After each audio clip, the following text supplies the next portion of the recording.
señal de la Santa Cruz, de nuestros enemigos. Líbranos, Señor Dios nuestro, en el nombre del Padre, del Hijo y del Espíritu Santo. Amén. Señor mío y Dios mío, creo firmemente que estás aquí, que me ves, que me oyes. Te adoro con profunda reverencia. Te pido perdón de mis pecados y gracia para hacer con fruto esta rata de oración. Madre mía Inmaculada, San José, mi Padre y Señor, Ángel de mi guarda, interceded por mí.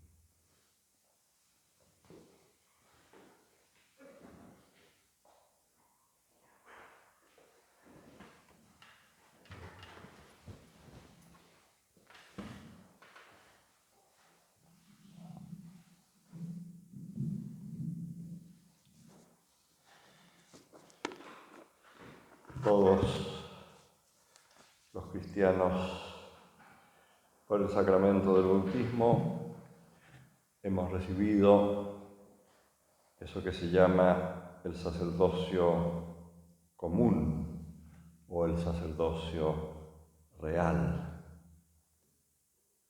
que nos hace también, por lo mismo, ser fieles dentro de la Iglesia Católica. Todos son fieles por el bautismo. Después habrá una diversidad de funciones y de misiones en la gran misión de la Iglesia. Estará la jerarquía, estará el ámbito de los religiosos, algunos de los cuales también son llamados a la jerarquía. Están los fieles laicos. Pero todos, por el bautismo, tenemos ese sacerdocio común o ese sacerdocio real. Y todos, por ese bautismo, estamos llamados a la plenitud de la vida cristiana, a la santidad y al apostolado. Hombres y mujeres, sacerdotes y laicos, religiosos, personas grandes y mayores o jóvenes, sanos y enfermos, todos tenemos esa misión fundamental en la Iglesia: contribuir a la santidad y también al ejercicio del apostolado. Y está sacerdocio común o sacerdocio real, que es distinto lógicamente del sacerdocio ministerial. El sacerdocio ministerial supone el sacerdocio común, pero le lleva a predicar la palabra de Dios, a celebrar los santos sacramentos, particularmente la Eucaristía y el sacramento del perdón. Este es el sacerdocio ministerial, ¿verdad? Pero todos tenemos el sacerdocio común. Y ese sacerdocio común que ya hemos recibido en el bautismo, que nos hace ser fieles de la Iglesia Santa, con esa gran misión a la santidad y al apostolado, ese sacerdocio se perfecciona también con el sacramento de la confirmación. En esa línea podemos leer un par de textos breves del Concilio Vaticano II en la Constitución Lumen Gentium. Nos dice, ya particularmente a los laicos, corresponde por propia vocación, tienen una vocación por tanto muy clara, corresponde por propia vocación tratar de obtener el reino de Dios gestionando los asuntos temporales y ordenándolos según Dios. Viven en el siglo, es decir, en todos y cada uno de los deberes y ocupaciones del mundo y en las condiciones ordinarias de la vida familiar y social, con las que su existencia está como entretejida. Allí están llamados por Dios para que, desempeñando su propia profesión, guiados por el Espíritu del Evangelio, contribuyan a la santificación del mundo, como desde dentro y a modo de fermento. Vosotros sois la sal de la tierra, dice el Señor. Un poquito más adelante, dice también, hablando del apostolado de los laicos, que están especialmente llamados a hacer presente y operante a la Iglesia en aquellos lugares y circunstancias en que solo pueden llegar a ser sal de la tierra a través de ellos. Hay cosas Hay realidades en las que no están llamados, por ejemplo, miembros de la jerarquía, a ocuparse de ellas, ¿verdad? El mundo de los negocios, el mundo de la economía, el mundo de la política, y así tantas cosas buenas, ¿verdad?, que hay en el mundo, pero que es justamente a través de los laicos que la Iglesia se hace presente. Y termina diciendo un párrafo muy bonito,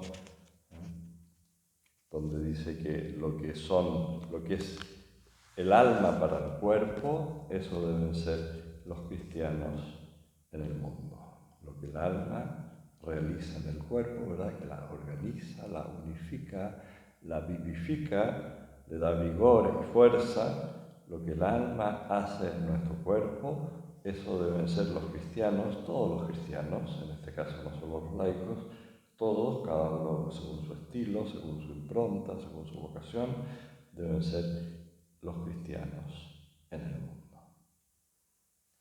Nos toca en este retiro hablar de un par de dimensiones importantes que tenemos todos los cristianos, este sacerdocio común, que nos lleva a tener los mismos sentimientos de Cristo Jesús.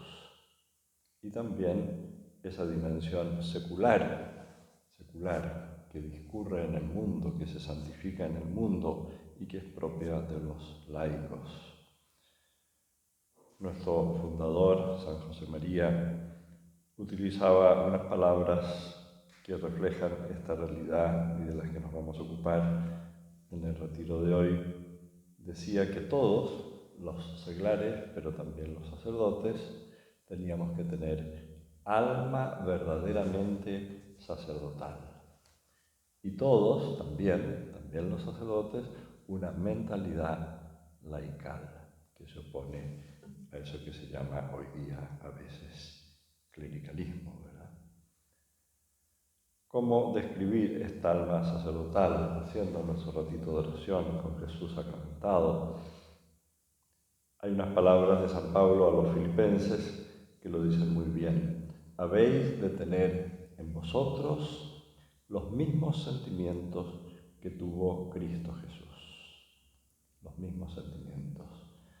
Que por tu corazón, por tu cabeza, por tus afectos, pasen esos mismos pensamientos y sentimientos y afectos que ocupaban la mente y el corazón de Jesús, de ese Dios hecho hombre. Lo que ocupa su entendimiento, lo que afana el alma de Jesús, lo que le hace vibrar a su corazón amabilísimo, ese sagrado corazón de Jesús. Esas cosas tienen que ser de verdad también muy nuestras. Ese Jesús que siente compasión ante la necesidad o la miseria material y espiritual, esa compasión, esa inteligencia vibrante de Jesús que le lleva a transmitir la verdad, yo soy la luz del mundo, ese afán de entregarse por nosotros, esa capacidad de devolver la esperanza a personas que yacían enfermas o desanimadas, venid a mí los que estáis cansados y agobiados, esa capacidad de acompañar, de curar enfermedades. Bueno, eso le tocará a aquellos que tienen profesión, la medicina, la enfermería, otras ciencias de la salud. En definitiva, cada uno de nosotros debe procurar, y se lo pedimos al Señor, porque solos no podemos hacerlo, evidentemente, ir teniendo los mismos sentimientos que tuvo Cristo Jesús. Así se va dilatando en nosotros el alma sacerdotal. Nos vamos contagiando de esos sentimientos que tuvo Cristo Jesús. ¿Y dónde están sus pensamientos y sus sentimientos y sus afectos? Tú y yo los encontramos en el Santo Evangelio. Lo que vieron nuestros ojos, lo que palparon nuestras manos, lo que oyeron nuestros oídos, todo eso nos lo han dejado por escrito los evangelistas y los apóstoles en sus cartas. Hemos citado implícitamente esa carta de San Juan, que la citábamos también en el curso de retiro días atrás, ¿verdad? Lo que vieron nuestros ojos, lo que palparon nuestras manos, lo que oyeron nuestros oídos. Todo eso está ahí, en el Santo Evangelio, en los textos del Nuevo Testamento. Allí, leyendo despacio, poco a poco, cada uno de esos textos, nos vamos como familiarizando con esos sentimientos de Cristo Jesús. Damos gracias por las cosas que Él daba gracias al Padre. Adoramos, en el caso de Jesús, Él propiamente no adora, aunque sí, con toda su vida y con toda su misión está glorificando al Padre con su vida humana, ¿verdad? Pero no decimos que Jesús adore en sentido propio porque Él mismo es Dios, es sujeto de adoración. Las cosas que imploramos, tantas cosas que le pedimos al Señor, nuestras peticiones por los vivos, por los fieles difuntos, por cosas materiales que necesitamos, por cosas espirituales para nosotros o para otras personas, por las cosas que necesita el país. También vemos que Jesucristo alguna vez aparece llorando sobre Jerusalén, ¿verdad? Porque apedrea a los que le son enviados y porque no reconocían a los profetas que le enviaba. Jesús también se interesaba, lógicamente, por las cosas de su tierra y de su pueblo y de sus gentes. Las peticiones más diversas aparecen en el corazón de Cristo. Pedid al dueño de la mies que envíe obreros a su mies, ¿verdad? Estas ganas que tiene Jesús de que las personas, siempre con libertad, cada una abrace la buena noticia y se vuelque a trabajar en el reino de Dios. La mies es mucha, pero los obreros pocos. Rogad al dueño de la mies que envíe operarios a su mies. O los afanes de reparar. Jesús no cometió pecado alguno, ¿verdad? En todo se ha hecho igual a nosotros, a excepción del pecado, pero tiene esta dimensión reparadora y toda la obra redentora es eso, ¿verdad? Desagravia, repara por tantas ofensas que cometemos los hombres y nos pasa de largo ante la ofensa a Dios. En definitiva, esos sentimientos de Cristo Jesús, estas dimensiones del alma sacerdotal coinciden en buena medida con los fines de la Santa Misa. Por eso sí es importante para nosotros en el plan de vida esa norma pequeña en tiempo, pero tan importante, que es la lectura del Santo Evangelio y la lectura del Nuevo Testamento, todo el Nuevo Testamento, porque ahí también aparecen, ¿verdad?, los afanes, los sentimientos, los objetivos de Pedro, de Pablo, de Juan, de las primeras y de los primeros cristianos. Todo eso aparece, por ejemplo, muy vivo en las cartas de los apóstoles, en los hechos de los apóstoles. Entonces, evidentemente, la lectura del Nuevo Testamento, esa norma en nuestro plan de vida, nos va familiarizando con estos sentimientos de Cristo Jesús. Hace que yo vibre con las cosas de Jesús, me alegre con las cosas que le alegran, me duela de las cosas que le duelan. Y eso mismo nos sucede, si te fijas, en la Santa Misa. Los fines de la Santa Misa son la adoración, es la acción de gracias a la Trinidad Beatísima, es la petición, la invitación por vivos y por difuntos y por todo tipo de necesidades materiales y espirituales, y por el país y por las cosas en las que trabajamos, porque allí estamos como el alma en el cuerpo, ¿verdad?, procurando vivificar y santificar todas nuestras tareas, todos nuestros afanes, y las peticiones por las vocaciones. Y está también la dimensión reparadora. En la Santa Misa aparecen en varios textos, ¿verdad?, partiendo por el comienzo: el Señor ten piedad, el yo confieso, no miren nuestros pecados, sino la fe de tu Iglesia. De muchas maneras estamos también pidiendo perdón. Los fines de la misa son nuestra alma sacerdotal. Y por eso también en este tiempo, aunque no podamos físicamente seguir la Santa Misa, se nos recomienda seguirla, ¿verdad?, por algún medio digital, o si a uno le sale más fácil o le gusta más, también con toda libertad puede leer la Santa Misa en el misal misal de fieles o en los misales que están a veces también incorporados a los teléfonos. Uno puede ir leyendo la Santa Misa, ¿verdad?, con piedad, los textos del ordinario de la misa, las lecturas también de esa misa que corresponde, y estamos así viviendo hasta donde podemos, ¿verdad?, esta práctica de piedad que nos alimenta, que nos enriquece.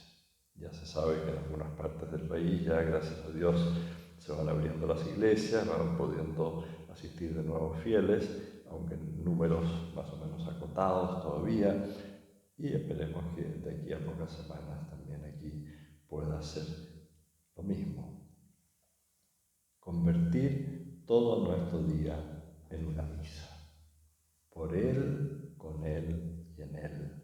A ti, Dios Padre Omnipotente, todo honor y toda gloria por los siglos de los siglos, de día en día. Todo el día una misa, todo el día nos mueven esos afanes de Cristo Jesús, de Cristo Redentor, porque ha querido que nosotros con toda nuestra propiedad seamos corredentores, colaboremos también en esta obra redentora. Mirando a Jesucristo se va desplegando también por nuestra vocación en la obra, se van desplegando esas dimensiones del alma sacerdotal, o lo que llamaba a veces también, con terminología, propia de San José María, pero que se entiende muy bien. Él hablaba que sus hijas y sus hijos teníamos que tener unas pasiones dominantes. Amar la unidad de la Iglesia, la unidad de la obra, afán de dar doctrina y afán de dirigir almas. Me detengo un poquito más en estas últimas dos pasiones, ¿verdad? Aunque todos amamos mucho la unidad y pedimos siempre por la Iglesia, y pedimos por el Papa, y pedimos por el obispo del lugar, y procuramos que todos vayamos remando en la misma dirección y que cada uno, según su vocación específica, contribuya al bien de la Iglesia. Amamos la unidad de la Iglesia, amamos la unidad de la obra. Pero fijémonos un poquito más en ese afán de dar doctrina, cómo Jesús tenía tan claro esto, ¿verdad?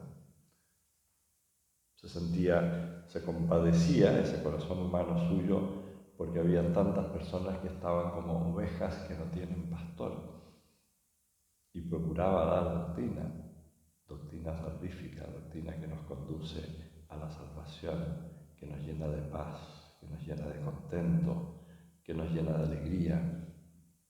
Querer que muchas personas conozcan la doctrina del Señor, se acerquen a la Iglesia, se acerquen a la vida sacramental, y bastantes de esas personas, porque el Señor quiere que sea así, bastantes de esas personas podrán descubrir la obra, el espíritu de la obra, esa misión dentro de la Iglesia, y por eso este afán de dar doctrina y este afán de dirigir almas nos lleva a tener en la práctica como ese pequeño rebañito, a veces hablaba nuestro Padre, un pusillus grex, un pequeño rebañito que cada uno de nosotros procuramos tener, que son esas personas que vamos tratando, que conocemos por razón de vecindad, por razón de trabajo, por razones de familia, por viajes que nos toca hacer, aunque ahora los viajes son todos virtuales en este tiempo, ¿verdad? Bueno, pero el Señor nos va poniendo cerca de nosotros tantas personas, y ninguna de ellas nos debe ser indiferente. Y con algunas se va edificando poco a poco una amistad muy de fondo, una amistad muy profunda.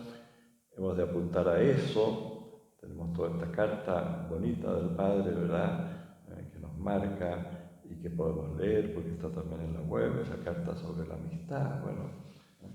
Os he llamado mis amigos, le decía el Señor a los suyos. El Señor quiere tener muchos amigos sirviéndose también de la amistad de cada uno de nosotros.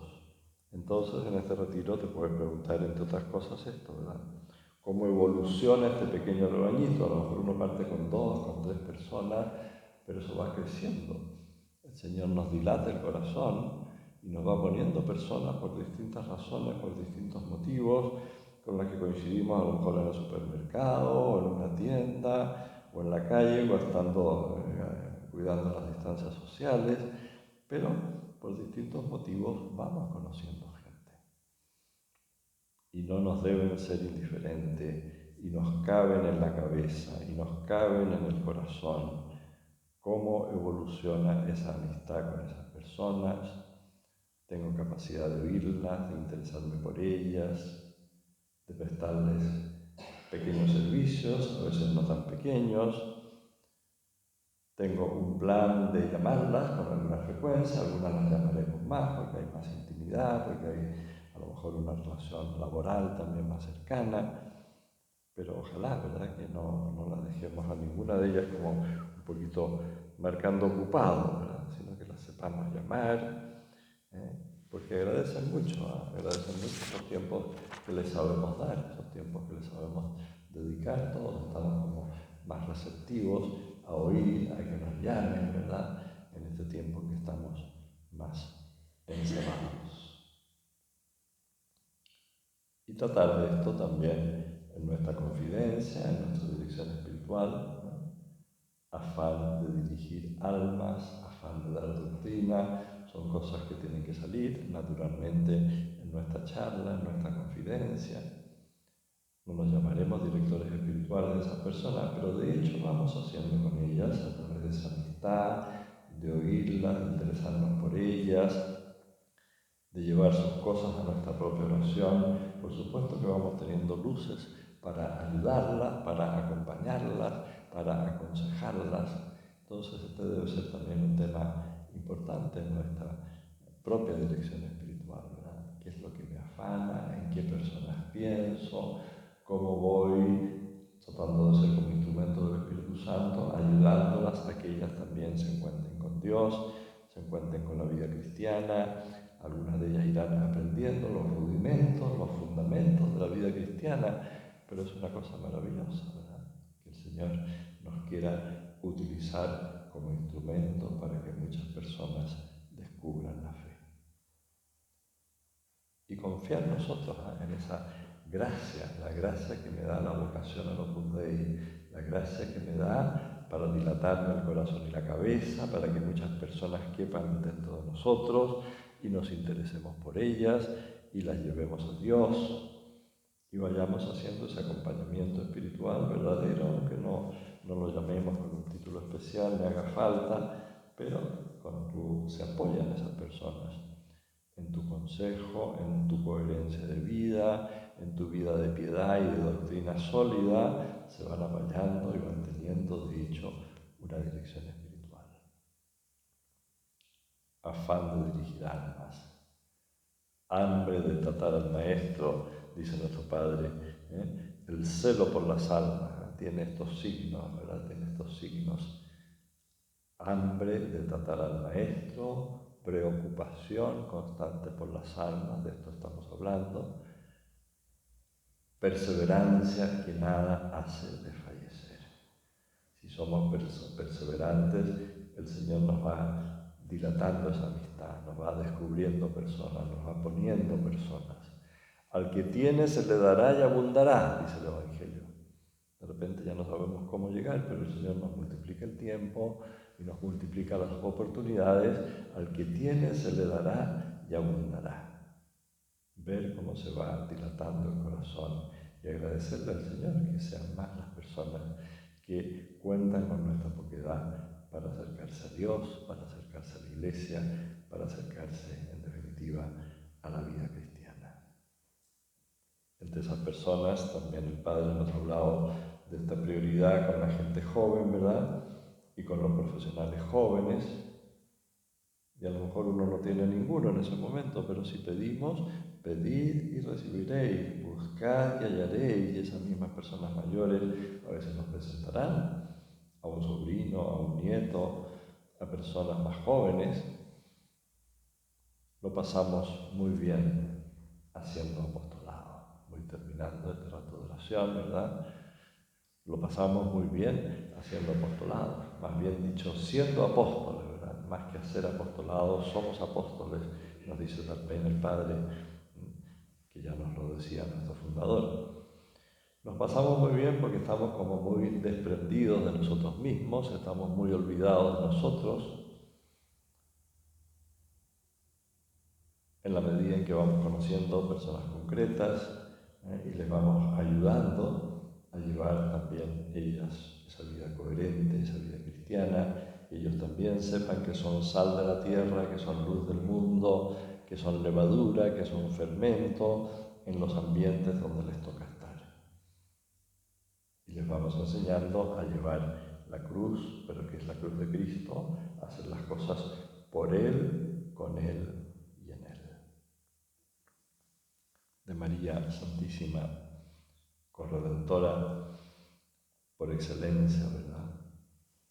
Podemos decir con toda propiedad, sin ningún riesgo de exagerar, que lo que pasa por el entendimiento de la Virgen, lo que pasa por su corazón, lo que pasa por sus sentimientos y por sus afectos, son realmente las mismas cosas que habían, iba a decir, pero también que hay, ¿verdad? Porque la Virgen vive en cuerpo y alma, porque Jesucristo vive resucitado y no muere nunca más.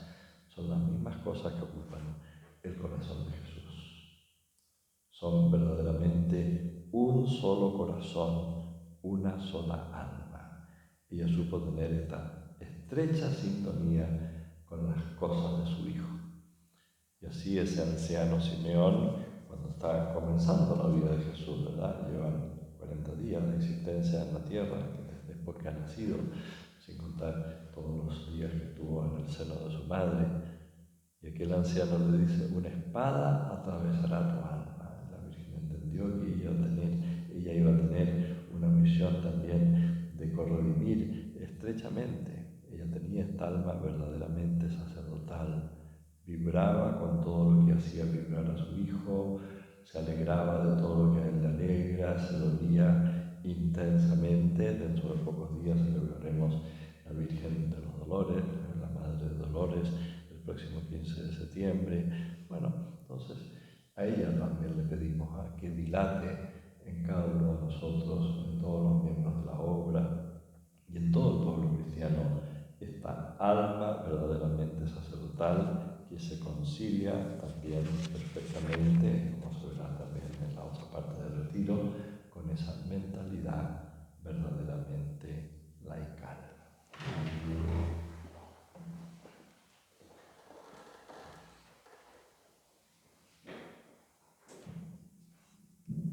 Te doy gracias, Dios mío, por los buenos propósitos, afectos e inspiraciones que me has comunicado en esta meditación. Te pido ayuda para ponerlos por obra. Madre mía Inmaculada, San José, mi Padre y Señor, Ángel de mi guarda, interceded por mí.